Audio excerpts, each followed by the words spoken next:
Hello everybody, welcome to Bandits and Bookworms. My name is DEIDRE, and today I'm overwhelmed. I have a smaller physical TBR than I think a lot of people do, or maybe a lot of like booktubers do in particular. I know a lot of the booktubers that I watch at least like to collect books, and I think that that is a valid hobby to have, and it's one that I'm starting to get into. However, when I am looking at collecting books, and when I think about the idea of collecting books, it kind of stresses me out to have too many on my shelves that I haven't read yet, and it'll make me less likely to read them because I think there's too many of them. So there's a trend that has been going around, and that is the use of a TBR jar, which is something that I have created here for us today. Now, my thing with the TBR jar is I'm going to try to make it fit books that I already have or can get from my library, or if it's a book that I'm planning on buying. Like, for example, I literally just yesterday bought the Barnes & Noble edition of Hellbent. I don't own Ninth House. I read that from my library, right? So if I was going to buy Ninth House and reread it or something like that, we could do that. But I think I have enough books on my physical TBR that would make it worth it for me to try to do a TBR jar for it. How many physical books do I have that I haven't read yet? Let me check. Do I have this on inside out? Oh my god, I do. That's why it looks so weird. This is literally how my life is going right now, y'all. Hold on one second. Oh my god, it instantly looks better. What a shocker. So I just counted, and I only have 25 unread books on my shelves, which I feel like it was a lot larger than that. But maybe I've been just going through them slowly, so it's been better. I don't know. Regardless, here we are, and I am going to do my best to find books on my shelves already that go with this TBR jar. So there's a bunch of prompts in here. I found them in a bunch of places. So let's just start digging in here, right? Before I start this, I'm going to pick, I think, 3 books for this particular vlog. This one keeps like jumping out at me, so I'm going to pick this one. Okay. Takes place in your hometown. Okay. This one might require some research because, just to keep me accountable. My hometown is a little teeny tiny town of like 1,800 people in Western Washington. I don't think I'm going to find a book that takes place there, but I might find a book that takes place in Seattle, which is the closest, or maybe Redmond or Bellevue, which are the closest like kind of major cities or major suburbs that are near my hometown. But we're going to do some research for that here in a second. And then if it seems good, I might go buy a physical copy of it because I'm a disaster. Second prompt. Do this one. Oh God. Reader's choice. Reader's choice, which is me. I'm the reader. It me. Can we do that? Can you focus on this, please? There we go. Reader's choice. So, shit. This is not turning out well for me, y'all. Here's what I'm going to do. I'm going to pick out 3 books that I'm interested in reading, and then depending on what my last TBR prompt is, I will decide on what those books are. So I grabbed 3 books that I think are pretty immaculate, like fall vibes, it seems like. So the first one is kind of like a popular one that people have talked about, and I just like have been really interested in it. I keep staring at it, and I don't know, like it's the kind of thing that like maybe more people associate with summer, but I associate it more with fall because that's when we used to go to these kinds of things when I was a kid. But Caraval by Stephanie Garber. This one is one that I've had on my TBR forever, and I finally picked it up yesterday. In fact, all of these are brand new books that I just got yesterday or this morning because I got my book of the month box in, so woohoo. But this is one that I've been really fascinated by, and I see a lot of people interested in, so gonna read that. Maybe we're gonna see. The other 2 that I have are book of the month books. So this one is You Again by Kate Goldbeck. This is a romance that is enemies to lovers. Yeah, enemies to lovers. And I don't really want to know more about it than that. But like, look at the covers. Can you not? That's such good fall vibes. Are you kidding me? Like, so that one. And then the last one that I have as a potential here is The Intern by Michelle Campbell. This is a legal thriller. And even the blurbs on Book of the Month are like a sentence or 2, so they're real short. And I try not to look up more about them than that. But even the blurb on the inside of the jacket of this one is like short. Like it only takes up half the thing. So super curious about that one. It looked interesting. So both of these, both You Again and The Intern, are from this month's Book of the Month box. All right, the last one. Let's hope we can get one that's from my actual shelves, because like I know that there's not a ton of variation on my shelves right now. We'll find out if I can actually do it. This one, apparently. Oh, moon on the cover. Shit. I don't think I have one with a moon on the cover. I'm going to go inspect. Let me look. Oh, wait. Immortal Longings by Chloe Gong. I was supposed to read this like last month and didn't. And so this is one that I have certainly been looking for, which I think it's a fantasy of some sort. Yeah, it's an adult epic fantasy. Inspired by Shakespeare's Antony and Cleopatra. I'm into it already, so let's try that one out. So we'll try this one out. My book of the month copy got kind of damaged. Like I have like a ding in the dust jacket right there, and I wasn't really super impressed with like my shipment from last month, but this is July's shipment, sorry. Let's do some research, shall we, on what we can find for a Seattle-based book. You know what? Honestly, with only 25 books on my shelves, 2 out of 3 being able to choose from my shelves ain't bad. Let me see if I can get the book from my library for best books set in Seattle. All right, here is Goodreads, and we are already not looking good, y'all. 50 Shades of Grey is the very first one on there, which I did read when I was younger. I was like 19. And I don't really feel like doing that. So we're not gonna. The X Talk might be kind of fun. That's a romance. What is the thing that I want? Oh my god, this is horrifying. I am already... Oh, Written in the Stars! Written in the Stars is set in Seattle. And this is something that I've been wanting to read. It's not on my list, but I promise it's a thing I've been wanting to read. Now let's go to my library's website and see if they have it.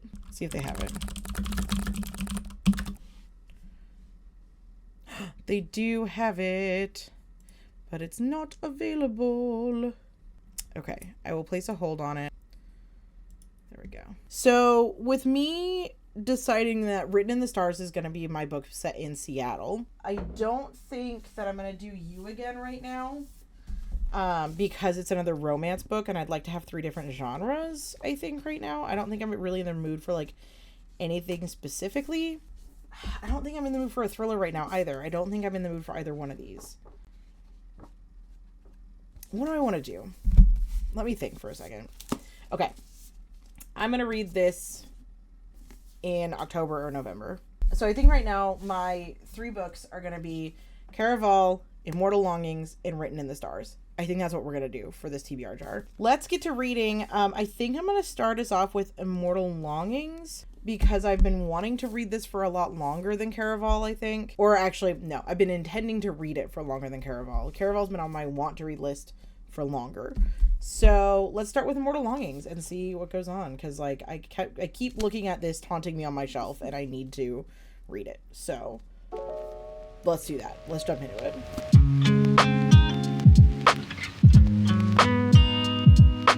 What is this waggy tail? Of course, as soon as I get my camera out, you stop. Oh, there he goes. Look at his wagging tail. Look at this boy. So cozy.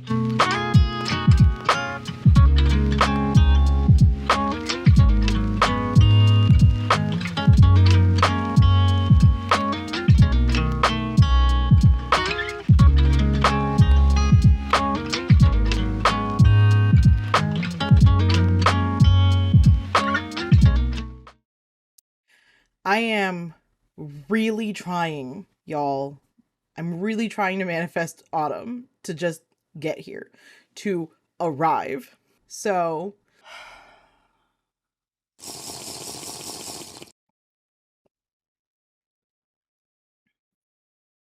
you know that feeling when you really realize that humans just really are the space orcs of space, and we just put ourselves through anything? No, that's just me? All right, cool. Hey, Google, what's the weather outside? It's currently 84 degrees and mostly cloudy there.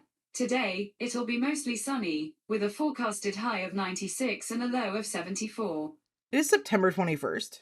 That is unacceptable. So anyway, after this video happens, I'm taking this sweater immediately off. I run very warm as an individual, so I love autumn and winter, generally speaking. But we don't really get autumn weather here until like November a lot of the time. So while everybody's like, it's so cozy outside, I'm like, where? Can I go there? Also, being originally from Seattle doesn't help my case with that, really. I never feel like it's fall. We don't get fall here. We get, it's slightly chilly to Snowmageddon to it's 80 degrees again. We're here to talk about some books though, not about my complaints with the weather systems. I have been trying for 2 days to read Immortal Longings, and I've gotten to page 102. It is not going well. The pacing of this book is just awful. It's bad. The story itself, while not super original, is fun, and I like the kind of slight spin on it, you know. We've got 3 different perspectives in this book. We've got Kala, August, and Anton. Kala and Anton are competing in these games that happen in this city of Sanair that happens every year, I think is what they said. And I'm sure that they explain why they happen, but like, there's been so much info dumping that I don't exactly remember why. But basically, it's to give the people a chance to enter into a lottery and win a game that is Hunger Games-esque. There's 88 contestants, and it's to the death or to elimination, which you can be eliminated by not checking on your wristband every 24 hours because, like, that can happen. You can have your wristband stolen or taken from you and stuff like that. And the person who wins the games wins immeasurable riches, essentially. But most people die if you compete. 88 people, 95% of them will die. And it takes place over the whole city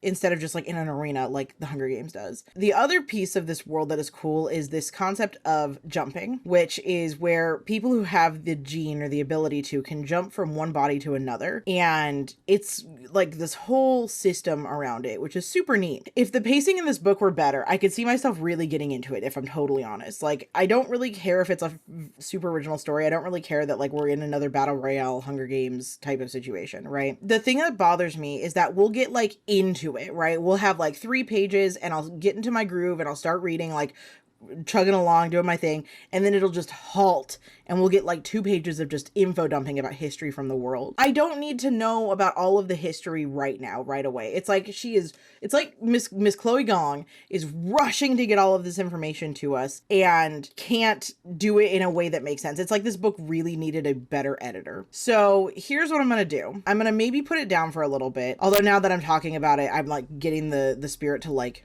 you know, push through and do the thing. And that's the cancer in me, I think. Just going headstrong and then getting the shit beat out of me. So maybe I'll continue reading this. I don't know. But there's also a chance that I will try to do something in the interim that doesn't necessarily have a moon on the cover. That was something that I was supposed to read this past weekend, which is What Lies in the Woods by Kate Alice Marshall. You can kind of see there's a little bit of like moonlight up there, right? Is that moonlight? Can we pretend? Because it might be a good palate cleanser for me or something. I don't know. I've also just had like a really slow reading weekend in general. So I don't know if that's fully the fault of this book or if it's just I'm kind of in a slump right now. I really want to enjoy this book. We'll see how it ends up going. I am really struggling to get through it. So maybe I'll read some more today and then see how I feel after a little bit. But 2 days for 100 pages, that is not my normal reading speed. Once I read, I'll take breaks in between books where I go a couple of days where I'm not reading anything. But I don't usually, when I start in on a book, it usually takes me a day, maybe 2 to finish it. Unless I have a lot going on, and I haven't really had a lot going on this week, y'all. It's been a pretty chill week for me and I still haven't been able to get through it. I am allowing myself to get distracted with like things like TikTok and stuff like that. And I have ADHD, and so that happens to me a lot anyway, but it's been more than normal. Like I've been like seeking it out more than normal. So we're going to try to keep reading this. If not, I'll either pick up What Lies in the Woods or I will pick up another prompt if I DNF this book for this video. Cause like I'm not gonna, if I can't get through to the 50% mark, which is only like another 60 pages or so, I think if I can't get to the 50% mark by the end of the day today, which should be completely doable for me, I think I might end up DNFing this and maybe give it a second chance later. But like right now, I'm not really feeling it, y'all. I'm not doing it. And hopefully I will be able to manifest some autumn weather to come our way. I think we were supposed to drop down into the low 90s later next week. So, you know, are you jealous yet? Alrighty. I have made it to the 50% mark. I know Please hold your applause. I know, this is a big feat. I am, after all, a sacrifice, a martyr, if you will. I didn't do it last night. I did it this morning because I got real tired. I got to like page 160 last night and the halfway mark was 180. And so I was getting really tired. It was starting to pick up and I wanted to read more, but I was just getting so tired that I needed to go to bed. So that's what I did. I went to bed, woke up this morning, did my thing, and then just got to the 50% mark right before I started recording this. It is starting to pick up. I am enjoying it, but I think I'm a little bit forcing myself to. This is not revolutionary, and there was a little teeny tiny bit of spice between Anton and Kala. So maybe there's something going on there. I don't know, but like there's definitely some tension there, but they've only been interacting for like the last 50 pages or so, maybe. So there hasn't been a lot of time yet for that to be a thing. I also know that this is supposed to be a trilogy, so we'll see how that goes. I don't know. I'm going to finish it. I'm going to finish it out because it's picked up enough that I'm not feeling like I'm having to drag myself through the story. So that's good, but I'm also not in love with it. So this is shaping up to be 2.5, maybe 3 stars right now. If I were to rate it just on the first 180 pages or so, it would be a 2-star because of how long it took us to get there, and I maybe would have DNF'd this if it were not for the video. We'll see how it goes. I'm hoping that it picks up a little bit more and I can bump it up to a 3-star review. It's certainly not going to get higher than a 3-star review. It's just not. The info dumping has mostly stopped, but there are too many times where a piece of information is just kind of like thrown out there and it just feels awkward, you know, and I don't know. We'll see if I even want to continue with the trilogy after this. I'm usually somebody who likes to finish out series. Who knows? So, but Anton and Kala have teamed up and they're working together now, as we knew they would. It's becoming more and more Hunger Games-esque where only one can win, but they're pretending to be lovers because that's the narrative that people are putting together for them, and that's the reason why they've teamed up, etc., etc. So there's nothing original about this, it doesn't seem like, other than the concept of jumping and like mashing those two things together. That's the only like original piece of this. Otherwise, it's just Hunger Games, but in a slightly different world. Even if I end up rating it 2 stars, I might still continue with the series to see if it gets better. I also probably want it to be Book of the Month books as well. So hopefully Book of the Month continues to put them out there because I want them to all be the same type of edition. So if they're not, then like, that'll also stop me from buying a book. Literally, I have a paperback version of Only a Monster on my shelves right now, and the sequel's released, but it's only in hardcover right now, and so I'm refusing to buy it until it's in paperback because I want them to be the same style. It bothers me to no end. There's a set of books at the top of my shelf that the first 4 books were all one size, very uniform, mass market paperback, it's fine, and then the last 2 they released much taller, not wider, but taller, and so they're like really skinny and long. And I don't know why they did that. Why did they, like, here? But yeah, so these are well-loved copies, so apologies. I've had them since I was in high school. Here are the first 4 books, right? They're all the same size. They're all the same shape, right? There's the first book. This is what the book looks like. It's mass market paperback. Then they released the last ones in this format, and I thought, okay, maybe they did it because they needed a little bit more space so that they weren't like huge books, but they also made the text like way bigger. Here's the text in the first book, right? And here is the text in this is the 6th book. Here's the text in the 6th book. Like, there was no need to do this. Why did you do this? And they don't exist in other formats. I have looked to see if I can find a box set that has them all the same size because it bothers me to no end. Doesn't exist. Or if it does, they're expensive. They're very expensive. And it doesn't bother me so much that I want to spend $200 on a box set for these things. How does that relate to Immortal Longings? It doesn't really, but you know, who am I if not somebody who can relate 2 things together that aren't related at all? All right, I'm going to keep reading and hopefully I can finish this book today so that I can move on to either Caraval. Well, my hold hasn't come in yet for Written in the Stars. So hopefully that doesn't take too long, because if it takes too long, I'll go buy it. But yeah, so we'll see how that goes.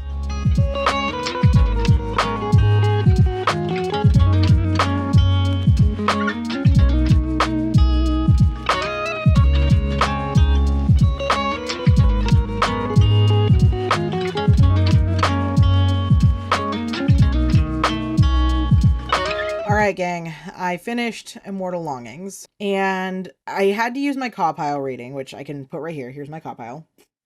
There you go. I had to use my compile system to figure out how I wanted to rate this because right after I recorded my update yesterday, the book did start to pick up. The info dumping stopped, and I'm a big fantasy fan, so I'm familiar with the idea of info dumping right off the bat to get the person familiar with the world, right? I totally get why that's necessary. But the way this was done, it almost read like a textbook, which was very strange. Let me get through a synopsis really quick. That it's kind of what's in the dust jacket. Kala is an exiled princess. She killed her parents and has been living in exile, presumed dead, for 5 years. 7 years. 5 years.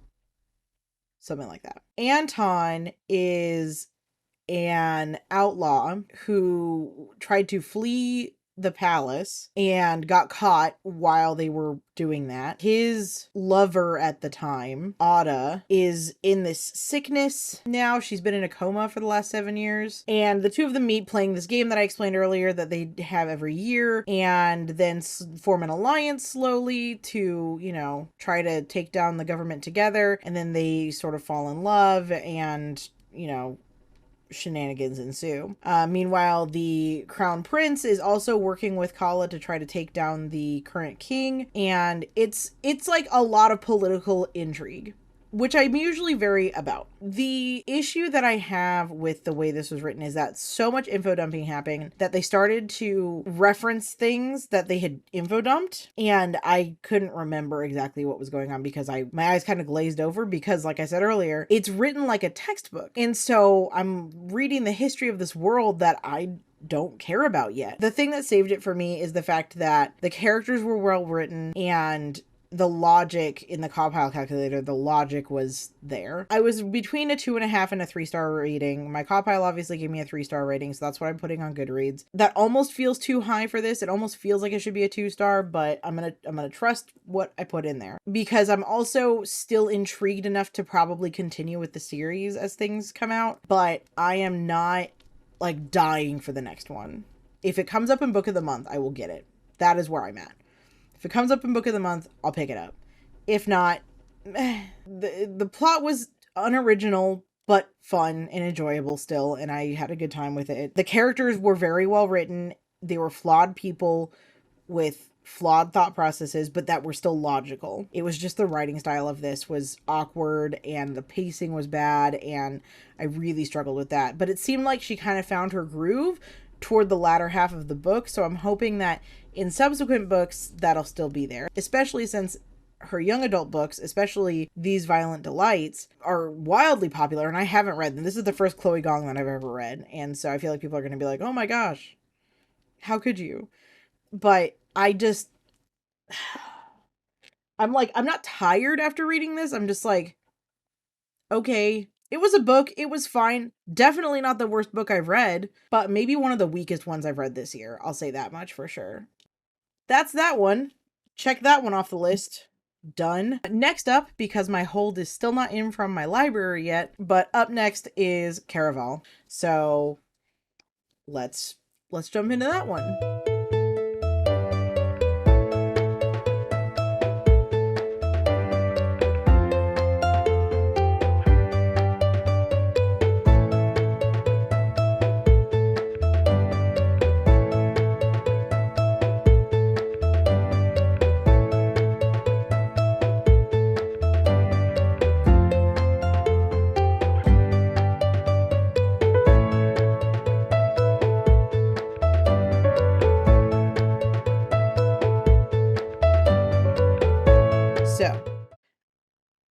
About a day ago, I finished Caraval, and I wanted to make sure that I waited to update until I had had a chance to really formulate what my thoughts are, because when I finished it, I was in love with this book. And I could have come in here and just raved about how amazing it was and did all the things, but I didn't. And I'm glad I didn't, because now, a day later, the fact that I am still in love with this book tells me that I did really enjoy it, and I just didn't get caught up in like the ending. Caraval follows Scarlet and Tella, who are sisters from an isle where they are daughters of the governor. Scarlet is kind of whisked away by Tella and Julian, a sailor that Tella knows, to Caraval, which is this game of magic that takes place kind of on its own secluded isle. When they get there, Tella ends up being kidnapped, and Scarlet's game becomes rescuing her sister. She works with Julian, who definitely knows more about the game than he's letting on, to spend her week saving Tella. Meanwhile, the entire book, Scarlet is worried about missing her upcoming arranged wedding and the wrath of their father should he find out where they are. And that's as general of a plot synopsis as I can give while still giving enough detail to understand what I'm going for. That's the gist of it. If you can see a bookmark in here, it's because I finished reading it. My husband asked me how it was. I was raving about it and he said, well, let me give it a try. And so this is where he's at. He's just reading it like in between some projects and stuff, so he's probably going to take a while to get through it. Coming out of this book, I felt like this was a 5-star read. I still stand by that. This is a 5-star read for me. I loved this book. And I haven't been in a super YA fantasy mood. Adult fantasy, yes. YA fantasy, not really. This did it though. This did it for me. The plot was great. I really enjoyed all of the twists and turns it took. There was a lot of them, so that was super fun. All of those twists and turns have such a good payoff at the end of the book. And I cannot, like, this book ends and you can just leave this on its own if you really wanted to, but it does set up nicely for the sequel, which is Legendary, which I absolutely cannot wait to get into. I am so excited to read that book. There are some romance threads in here, which are so good, and I really enjoyed them even for a YA novel, because in YA novels I tend to feel like they are cute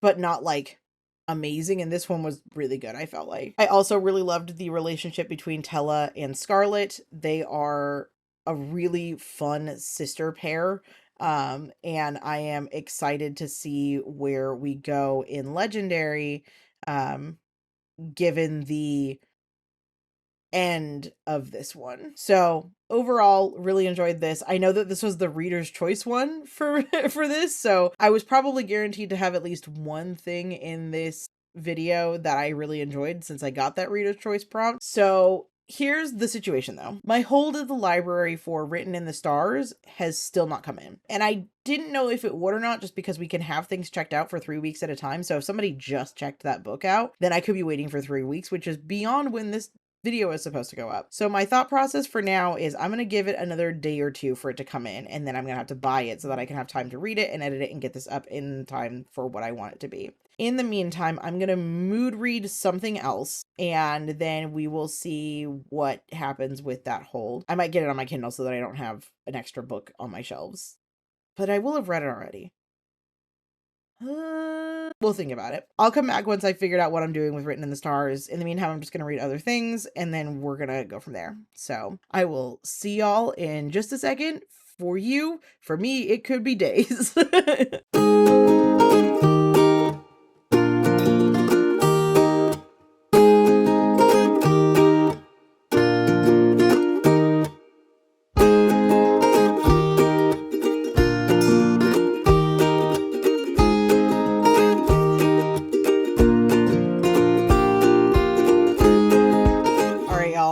It's kind of working. We're getting rain again. I'm allowed to water my lawn again. I'm sorry if you can hear my phone vibrating.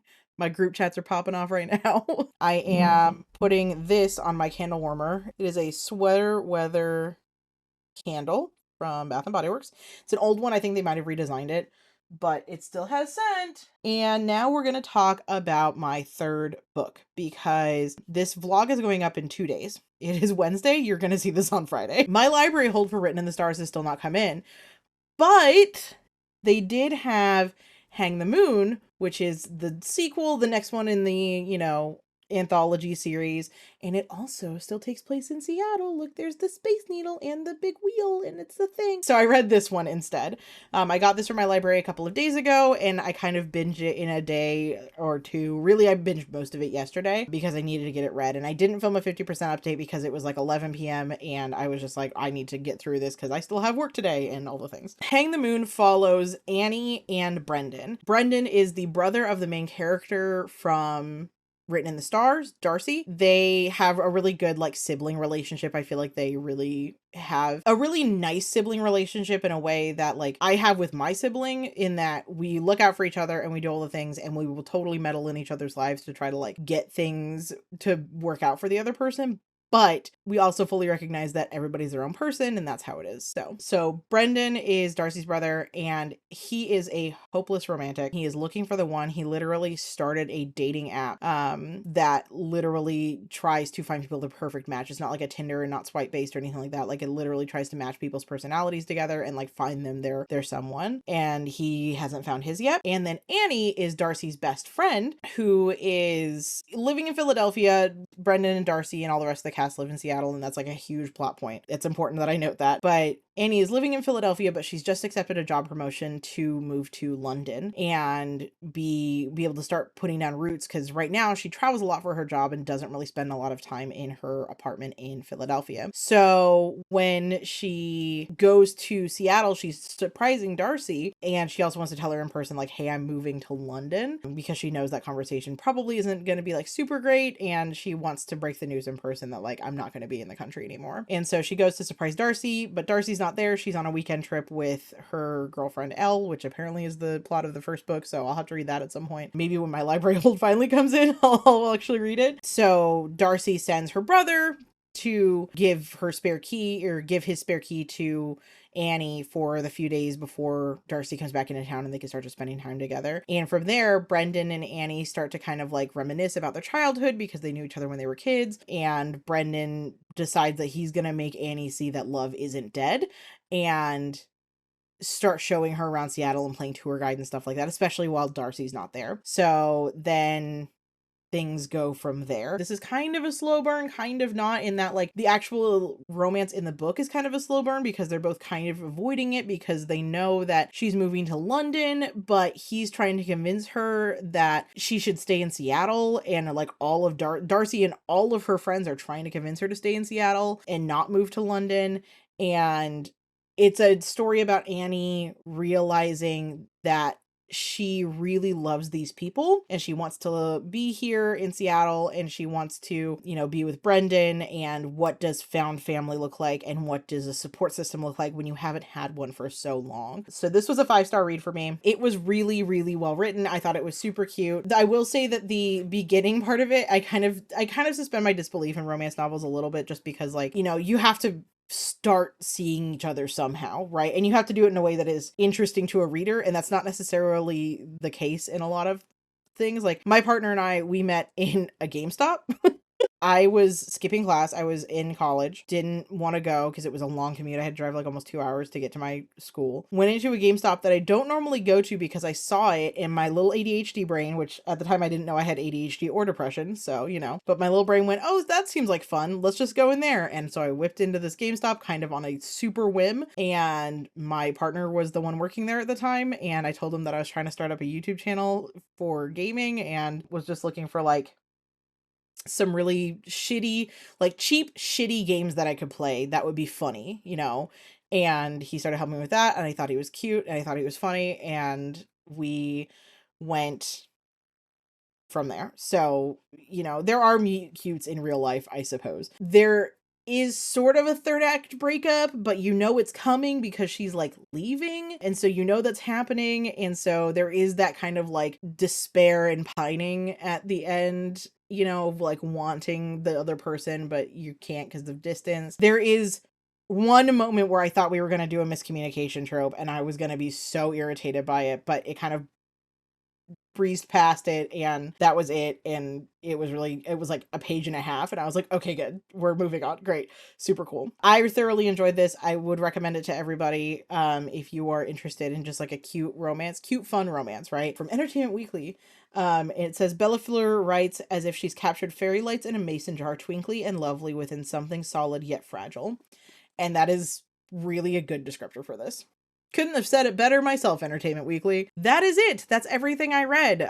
What were the books that I read now? I've been here for a minute. I read Immortal Longings, I read Caraval, and I read Hang the Moon. I did really enjoy the TBR jar prompt. I think next time that I do it, I will probably do it when I am in a place where I feel good about buying books, because I think that being the kind of person that's not going to keep a really large physical TBR, plus I'm going to try to keep my books limited to like this section of my house, and maybe we do have one bookshelf out there, and I'll probably build another one. Okay, so I'm gonna limit myself, but limit quote unquote in comparison to some of the other booktubers I have where they have rooms with whole walls of bookshelves. That's not gonna be me. I'm gonna try to keep like my favorites around, but other than that, you know, we'll see what it is. But next time I'll do the TBR jar prompts, I think it's gonna be when I can go buy books, because I want to be able to fulfill them a little bit better than what I did this time. Although this time I did pretty good with the Seattle ones. Yeah, I just had to get one from my library, and then the other ones I was able to do. But I think that's because I got lucky in picking Reader's Choice. I don't know. I'm rambling. Anyway, thank you so much for watching this video. If you made it to the end of the video, go ahead and leave me a comment down below of what your favorite book is that you read in September. There's a lot of things out there that I read. September was my heaviest reading month for this